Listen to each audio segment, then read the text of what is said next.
Galera, antes do vídeo começar, deixe seu like e se inscreva no canal. Tamo junto! Como foi a vida de Renato Cariani antes da fama? Da onde você vem? Qual a sua origem?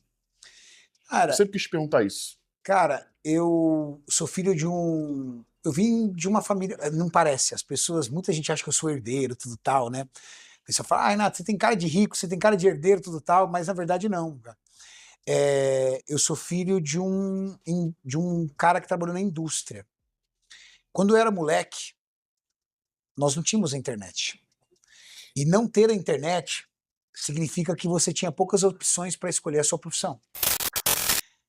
Eu escolhi minha profissão, eu tinha 9 anos de idade. Como assim? Meu pai trabalhava na indústria farmacêutica. Ele era químico prático. O que é químico prático? Na época podia. Ele trabalhava na indústria, operando reatores químicos. E aí ele... Químico prático não necessariamente precisa não ser estudou. Não precisa ser formado. Meu pai não estudou. Só que aprendeu lá a operar reatores. E um domingo a empresa abriu espaço para que cada funcionário levasse um filho para conhecer o local de trabalho. Uma forma de aumentar ali a conexão da empresa com o empregador. Meu irmão era muito novo, minha irmã mais velha, meu pai falou assim, vou levar você. Eu falo muito pouco da minha família, né? Mas eu tenho 2 irmãos. Eu tenho uma irmã mais velha, que eu ajudo. Não sabia também. Eu tenho uma irmã mais velha que eu ajudo. Eu sou o do meio. Eu tenho uma irmã 4 anos mais velha e eu tenho um irmão 4 anos mais novo. Certo? Foi certinho. Eu tinha 9 anos, meu irmão tinha 5, era muito pequeno, e a minha irmã tinha 13. Meu pai falou, vou levar você. Eu cheguei lá, vi aquelas máquinas operando, aqueles reatores, aquelas drageadoras, tudo tal. Olhei e falei, é isso que eu quero ser. Quero ser químico. Então se impressionou, né? Que é bonito, né? Escolhi. Pronto. Com 9 anos de idade eu sabia que eu seria químico. Caraca, mas escolher química é uma parada muito fora da curva. Muito fora da curva. Eu era um bosta em química na escola. É muito fora da curva, mas eu era nerd. Tu curtia. Eu estudava muito. Minha mãe falecida, ela guardou até ela falecer o prêmio. Eu recebi um prêmio no 1º grau, que eu fui o melhor aluno do colégio no 1º grau, quando eu me formei. Eu era muito nerd. No 2º grau eu fiz curso técnico, passei numa de uma das escolas mais concorridas do Brasil para fazer. Então eu era nerd, velho. Tu fez por onde a criação da tua família? Então? Nerdaço, era nerdaço. Na escola era ruim ou era bom? Nerd. Não, assim... Minha nota mais baixa era 8. Não, mas a convivência entre os alunos? Péssimo. Péssimo. Era o cara mais zoado da escola. Sério mesmo? Mais zoado da escola. Eu tenho um histórico de bullying destrutivo como criança. Que isso? Por quê? Destrutivo, cara. Porque assim, minha mãe era muito guerreira, cara. Muito guerreira. Eu morava numa região muito afastada. Eu morava num bairro chamado Jardim Orion, próximo à Represa Billings, bem pertinho da Represa Billings. E a gente está falando da década de 80. Minha mãe não tinha colégios próximos, e o colégio mais próximo era muito perigoso, muito mal frequentado. Era uma região... Assim, a maioria dos meus amiguinhos ali de bairro viraram tudo criminosos. O que minha mãe fez? Morrendo de medo de eu acabar bandeando pro lado errado, ela conseguiu o endereço do meu avô, que morava num bairro melhor, e me matriculou numa escola melhor, num bairro mais melhor. Não era um bairro nobre, mas era um bairro melhor. E aí eu ia de ônibus, no prezinho mesmo eu já ia de ônibus para a escola. Meu pai me levava, na época do prezinho, de ônibus para a escola. E quando eu entrei nessa escola, o bairro era melhor. Automaticamente a molecada se vestia melhor. E eu não tinha grana para me vestir. Tu era o nerdola se vestindo mal? Eu era nerd, usava tênis conga, era gordo, então, como eu era gordo, as roupas ralavam na coxa e rasgava a calça jeans. Então eu andava com as calças rasgadas, porque não tinha outra calça para comprar. Então, gordo, de calça rasgada, usando conga, camiseta apertando a barriga. Por exemplo, minha mãe não tinha condições financeiras de ficar comprando uniforme. Então, o uniforme, criança cresce muito rápido. O uniforme do 6º ano tinha que servir para o 7º. O uniforme do 5º tinha que servir para o 6º. Entendi. Entendeu? Então, a camiseta às vezes vinha aqui, aparecia o umbigo, barrigona de fora. Caramba. Mas minha mãe era muito guerreira.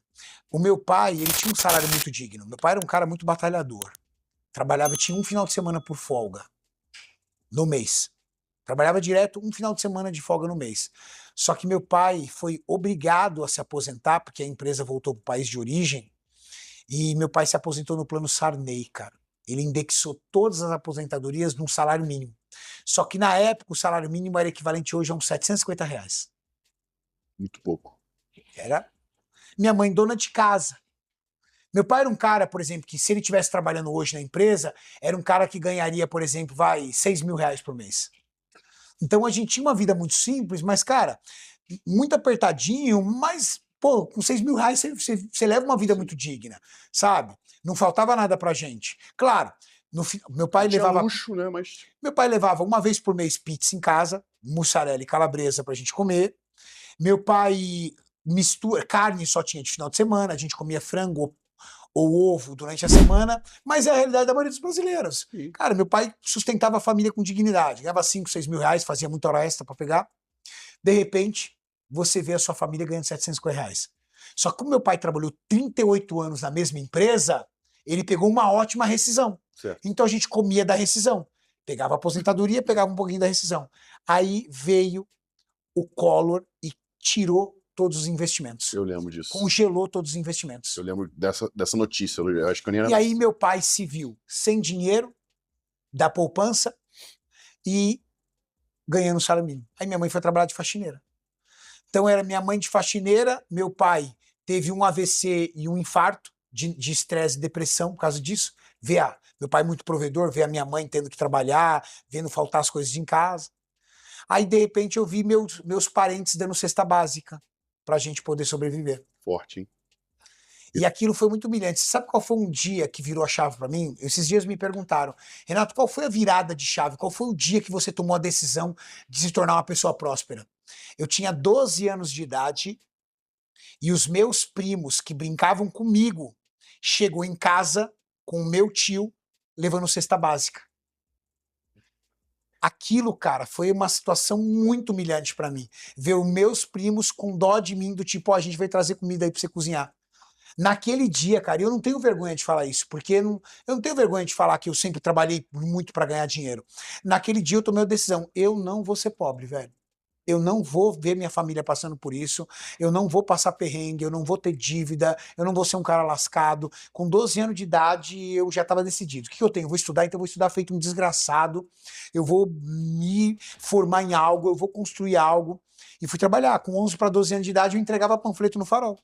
Eu comecei a trabalhar com 11 para 12 anos de idade. Panfletinho. Depois de panfleto pro Farol, minha mãe conseguiu, eu sendo menor, bem novo ainda, um emprego de office boy numa contabilidade. Com 14 anos de idade já tirei minha carteira de trabalho.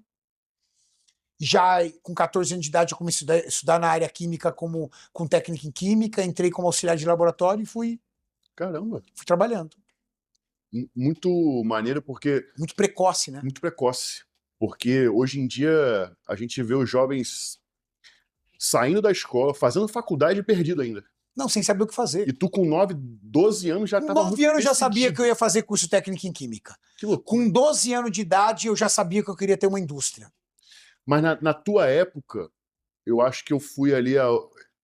Eu sempre digo que eu participei da mudança ali, né? Que a internet veio pro Brasil em 94. E eu nasci em 92. Então eu vi essa mudança da geração. Da minha geração para trás, que pega a sua, né, e mais para trás, tinha muito isso, né, das crianças já desde mais cedo ter mais certeza de quem é, de que vai ser. Hoje em dia também... Menos acesso à informação, Léo. É, né? Hoje a molecada sabe tudo. Se você chegar, por exemplo, pro meu filho de 11 anos e falar assim, o que um arquiteto faz? O que um engenheiro faz? O que um médico faz? Ele vai falar assim, ó, tem médico para cabelo, tem médico para pele. Você sabe tudo, o Google, a internet, a informação, shorts, o YouTube. Cara, a gente não tinha acesso. É. Sabe como é que você escolhia a sua profissão na minha época? Um parente, um amigo, um pai, um brinquedo. Mas Eu lembro de eu brincar e eu falava assim, antes de ir na... o que você... Você é motorista de ônibus. Eu achava uma maneira o cara dirigindo ônibus. Também gostei. Deu outro era motorista de betoneira. Eu quero ser policial. É.